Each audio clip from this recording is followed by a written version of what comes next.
राम राम भाई, सारे भाई आना है। सारे भाई इस वीडियो को लाइक एंड शेयर कर दें और चैनल को सब्सक्राइब फ्लो कर लें। HB24 न्यूज़ पे सबसे पहले आपको खबरें मिलती हैं जो हरियाणा की राजनीति में भूचाल ला कर रख देती है।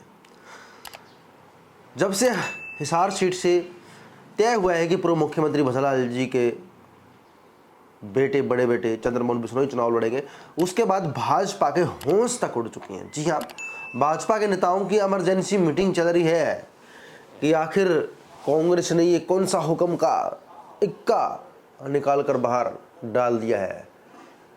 यानी भाजपा के नेताओं का डरना लाजमी है, क्योंकि एक तो भाजपा के नेताओं को किसान प्रचार करने नहीं दे रहे हैं, जहाँ जहाँ जाते हैं उनका विरोध प्रदर्शन किया जाता है। दूसरी तरफ हिसार से भाजपा उम्मीदवार रणजीत चौटाला अपने भाषण में ऐसी ऐसी बातें लोगों से कह देते हैं। कल ही कई मामला लगा लीजिए, जब लोगों ने पूछा, जब भाजपा नेता रणजीत चौटाला कह रहे थे कि भाजपा ने खाड़े बनवा दिए, नाले बनवा दिए, इतना करोड़ पैसा इन्वेस्ट कर दिया, तो गांव से किसी शख्स ने कह दिया कि हमारे गांव में तो कोई नाला और खाड़ा नहीं है, आप झूठ बोल रहे हैं। जिसके बाद रणजीत चौटाला इतना गुस्सा हो गए कि उन्होंने कह दिया कि आपको वोट देना है तो दे, वरना ना दे, लेकिन आप प्रोग्राम के बीच यहाँ पर इंटरफेयर ना करें। जिसके बाद ऐसे हालात भाजपा के अंदर बनते जा रहे हैं, तो क्या आप अंदाजा लगा सकते हैं कि अब भाजपा का हरियाणा से 10 में से मेरे हिसाब से 2 या 3 सीटें जीतना भी बड़ा मुश्किल हो रहा है भाजपा पार्टी के लिए। ऐसा इसलिए हो रहा है क्योंकि गाँव के अंदर काम नहीं हुए। कुछ भाजपा नेताओं ने तो, भाजपा सांसदों ने तो गाँव के अंदर घुसकर ही नहीं देखा। इसी का एक एग्जाम्पल था बृजेंद्र सिंह। इसी कारण कांग्रेस पार्टी ने बृजेंद्र सिंह को टिकट देने से मना कर दिया और आज इसी कारण चंद्रमोहन बिश्नोई का नाम है। लेकिन फिर भी ऑब्जेक्शन कर रहे हैं नेता। अब भी दिल्ली में मीटिंग चल रही है कि किसी न किसी तरीके से चंद्रमोहन बिश्नोई को पीछे हटाया जाए और हम ये टिकट हासिल कर पाए।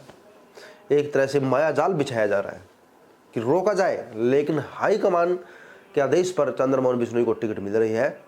और ऐसे में काफ़ी लोग, काफ़ी कांग्रेस के नेताओं को भाजपा का बी एजेंट बताते हैं, तो वो नेता कोशिश कर रहे हैं कि चंद्रमोहन बिश्नोई को टिकट ना मिले। लेकिन ये हाईकमान का निर्णय है, इसको टालना या तो सोनिया गांधी जी के बस में या राहुल गांधी जी के बस में है। अब देखते हैं कि वो टाल पाएंगे या नहीं टाल पाएंगे। लेकिन श्योर हो चुका है कि चंद्रमोहन बिश्नोई, अभी तक ऑफिशियल अनाउंसमेंट नहीं हुई, कल शाम को ऑफिशियल अनाउंसमेंट होनी थी कांग्रेस पार्टी की तरफ से, वो नहीं हो पाई। इसका कारण यही है कि कुछ नेता फाचर रोपने में लगे हुए हैं। वो नहीं चाहते हैं कि भजनलाल जी के बेटे चंद्रमोहन बिश्नोई चुनाव लड़े। हालांकि पब्लिक के बीच माहौल, पब्लिक के बीच जिस प्रकार का जज्बा है चंद्रमोहन बिश्नोई को लेकर, वो शायद हरियाणा के अंदर किसी नेताओं को लेकर हो। जिस प्रकार से दीपेंद्र सिंह हुड्डा चर्चित रहते हैं, उसी प्रकार से चंद्रमोहन बिश्नोई का नाम आने के बाद हिसार सीट से काफ़ी चर्चित चल रहे हैं। अगर कांग्रेस पार्टी के सभी नेता एकजुट होकर चुनाव लड़ते हैं तो सिर्फ न सिर्फ चंद्रमोहन बिश्नोई ही टक्कर दे सकते हैं भाजपा उम्मीदवार को। हालांकि भाजपा कमज़ोर पड़ती जा रही है क्योंकि किसानों का विरोध ज़्यादा हो रहा है। किसानों का विरोध के कारण ही बृजेंद्र को टिकट दे दी गई। इसी कारण भाजपा की इमरजेंसी मीटिंग चल रही है। आप देख सकते हैं इन मीटिंगों से भाजपा विधायक भव्य बिश्नोई, कुलदीप बिश्नोई पहले ही किनारा कर चुके हैं। कुलदीप बिश्नोई तो गायब भी हो चुके हैं। काफ़ी कोशिश की थी चौधरी कुलदीप बिश्नोई जी ने कि उनको भाजपा से टिकट मिले, लेकिन उनको टिकट नहीं मिला, वो गायब भी हो चुके हैं। और वहीं पर भाजपा विधायक भव्य बिश्नोई किसी प्रचार में नहीं जा रहे हैं। साफ साफ उनकी नाराजगी देखी जा सकती है। इसी नाराजगी का फायदा कांग्रेस पार्टी चंद्रमोहन बिश्नोई के थ्रू जो फायदा लेना चाहती है। आखिर चौधरी भजनलाल जी की विरासत पर चंद्रमोहन बिश्नोई जी का भी हक है। ऐसे में भाजपा पार्टी ने कुलदीप बिश्नोई को टिकट न देकर एक तरह से किनारे पर लगा दिया है और अब चंद्रमोहन बिश्नोई वहाँ से उठने की कोशिश कर रहे हैं। अगर ऐसा होता है तो हरियाणा के अंदर इतिहास लिखा जाएगा।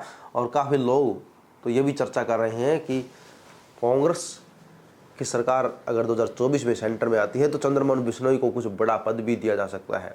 कुछ दिन पहले ये भी चर्चा चल रही है कि चंद्रमोहन बिश्नोई को लोकसभा चुनाव अगर किसी वश से नहीं लड़ पाते हैं, किसी कारणवश, मजबूरनवश, तो उनको विधानसभा चुनाव में फिर से डिप्टी सीएम या सीएम का पद भी दिया जा सकता है। लेकिन अभी वो चीज़ें तो अभी दरकिनार लग चुकी है क्योंकि उनकी लोकसभा टिकट ही फाइनल मानी जा रही है। और ऐसे में चंद्रमोहन बिश्नोई जी के नाम के कारण ही आप देख सकते हैं कि भाजपा के नेताओं में हलचल मच गई। उनका नाम सामने आने के बाद ही देख सकते हैं भाजपा के नेता किस प्रकार से इमरजेंसी मीटिंग करने में लगे हुए हैं। तो ये साफ साफ अंदेशा इस बात का दिखाई दे रहा है कि हरियाणा के अंदर चंद्रमोहन तो अपनी सीट जीत ही रहे हैं, उसके अलावा कांग्रेस पार्टी बहुत सारी सीटें जीत सकती है। भाजपा के खाते में 2 या 3 सीटें भी जाना मुश्किल देखा जा सकता है। इसके बारे में आपका क्या सोचना है कमेंट करें। बने रहिएगा HPN24 न्यूज़ के साथ, लाइक शेयर कीजिएगा। जय हिंद साथियों।